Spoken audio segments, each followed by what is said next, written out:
Praise the lord. ప్రభువైన యేసుక్రీస్తు నామములో మీ అందరికీ శుభములు తెలియజేస్తా ఉన్నాం.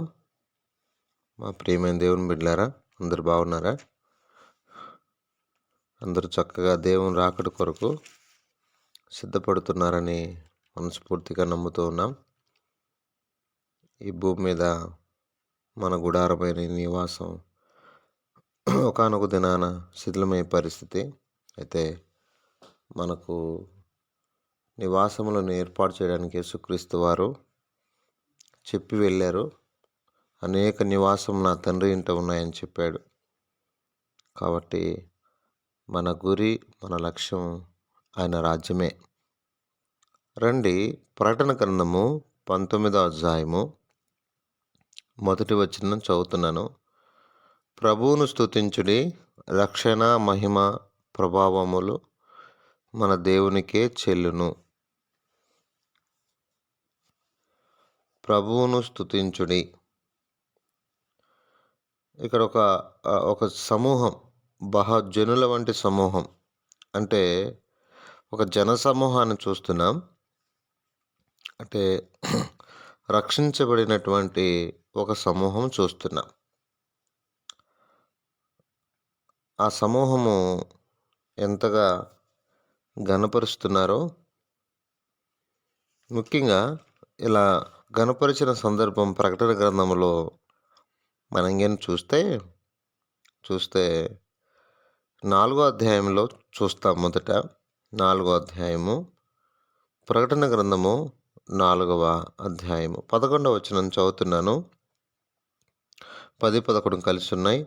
ఆ 24 పెద్దలు సింహాసనం నందు ఆసనుడైన వాణ్ణి ఎదుట సాగిలపడి యుగయుగములు జీవించున్న వానికి నమస్కారం చేయుచు, ప్రభువా, మా దేవా, నువ్వు సమస్తమును సృష్టించితివి. నీ చిత్తమును బట్టి అవి ఉండెను, దాన్ని బట్టి సృజించబడిన గనుక నీవే మహిమ, ఘనత, ప్రభావం పొందనర్హుడు అని చెప్పుచు తమ కిరీటములు ఆ సింహాసనం ఎదుట వేసిరి. నా ప్రియ సహోదరులారా, ఇంకా 9వ వచనం చూస్తే, ఆ సింహాసనం నందు ఆసీనుడై ఉండి యుగయుగములు జీవించున్న వానికి మహిమ, ఘనత, స్తుతులు, కృతజ్ఞతాస్తుతులను కలుగును గాక నా జీవులు కీర్తించుండగా. ఇలా జీవులు, అదేవిధంగా 4 జీవులు 8వ వచనంలో, ఈ 4 జీవుల్లో ప్రతి జీవికి 6 రెక్కలును, అవి చుట్టూను రెక్కల లోపట కన్నులు నిండి ఉన్ను.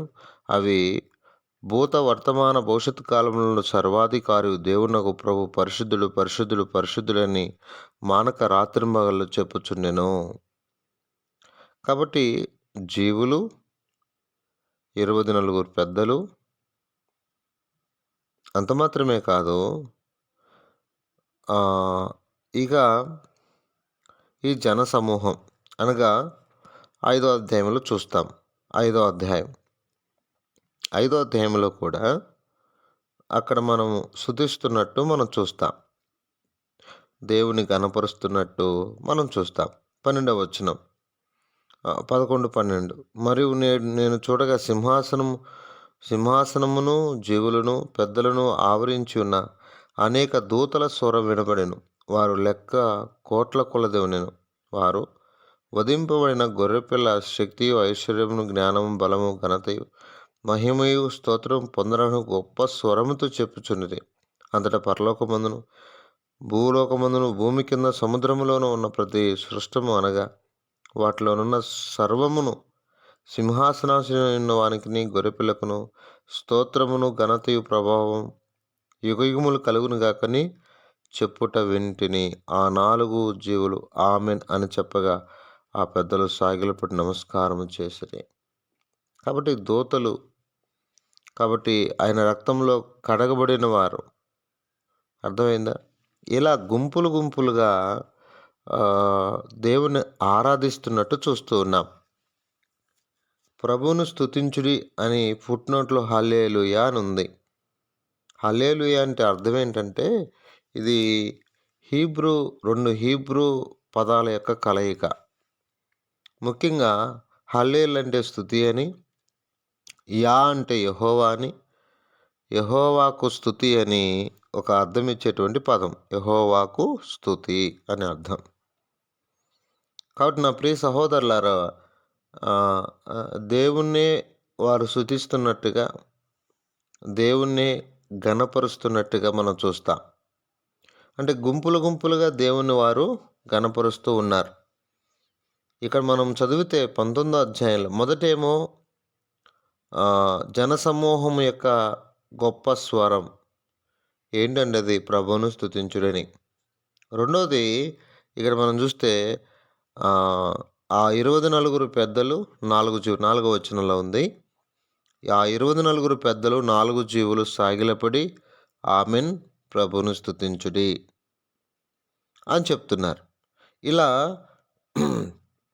నా ప్రియ సహోదరులారా, 6వ వచనం, అప్పుడు గొప్ప జనసమూహపు శబ్దమును, విస్తారమైన జలముల శబ్దమును, బలమైన ఉరుముల శబ్దమును పోలిన ఒక స్వరము, సర్వాధికారియు ప్రభువునగు మన దేవుడు ఏలుచున్నాడు, ఆయన స్తుతించుడి. కాబట్టి ఆయన ఏలుతున్నాడు. ఆయన సృష్టికి ఆధారం.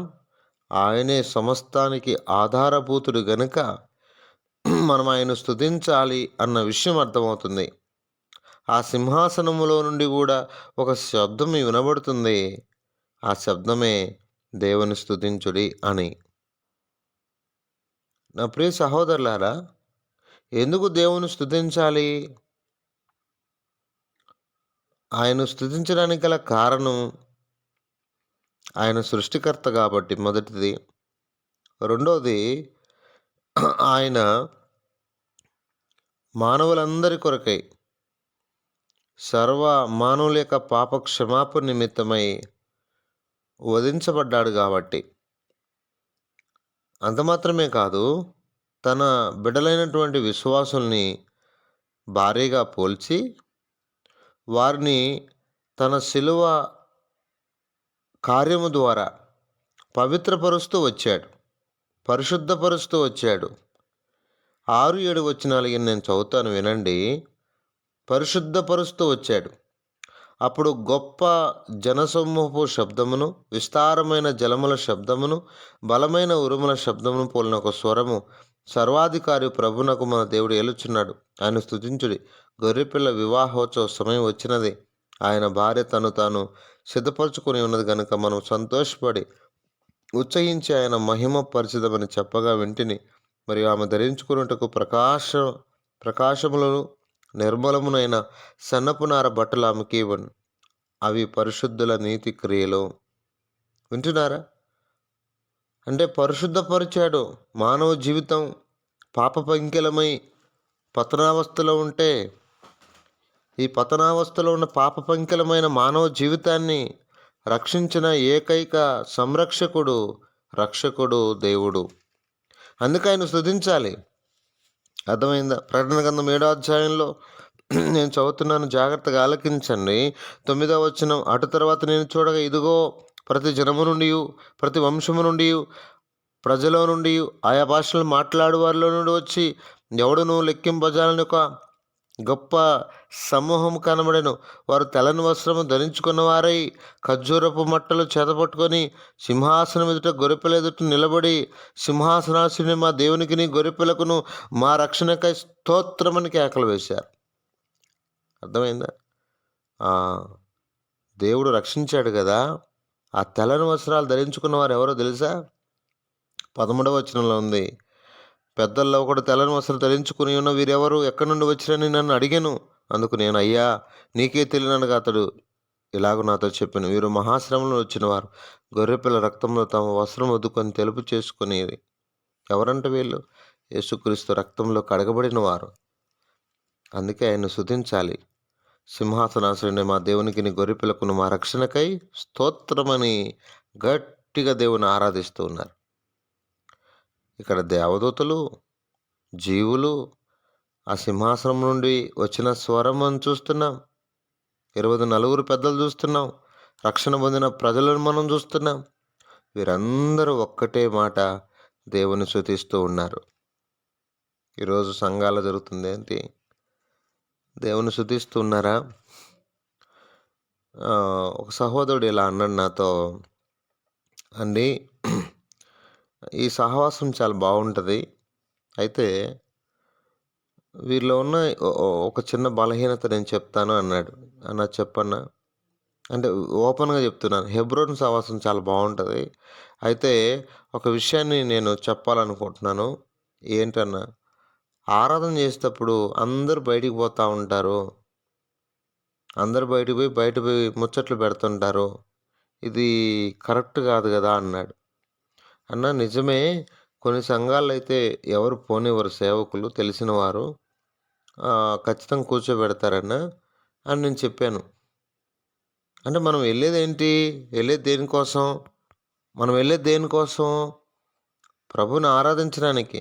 ఈడ గజ గజ గజ గజ వణుకుతూ జీవులు అందరూ సాగిలపడుతూ ఉంటే, వారి కిరీటాలు కూడా కింద పడేస్తూ ఉంటే మనదేంటి? ఈ సర్వాధికారిని దేవుణ్ణి ఆరాధించడానికి వెళ్ళిన నీవు నేను ఎంత జాగ్రత్తగా ఉండాలి. అందరూ కూడా వణికిపోతూ ఉన్నారు. అర్థమైందా? మరి ఇప్పుడేంటో మరి తెలీదు. ఆరాధన జరుగుతుంది, కొంతమంది బయటకు వస్తారు. ఆడ కొంత మీటింగ్ పెడతారు. అదొక స్పెషల్ మీటింగ్ వాళ్ళకి.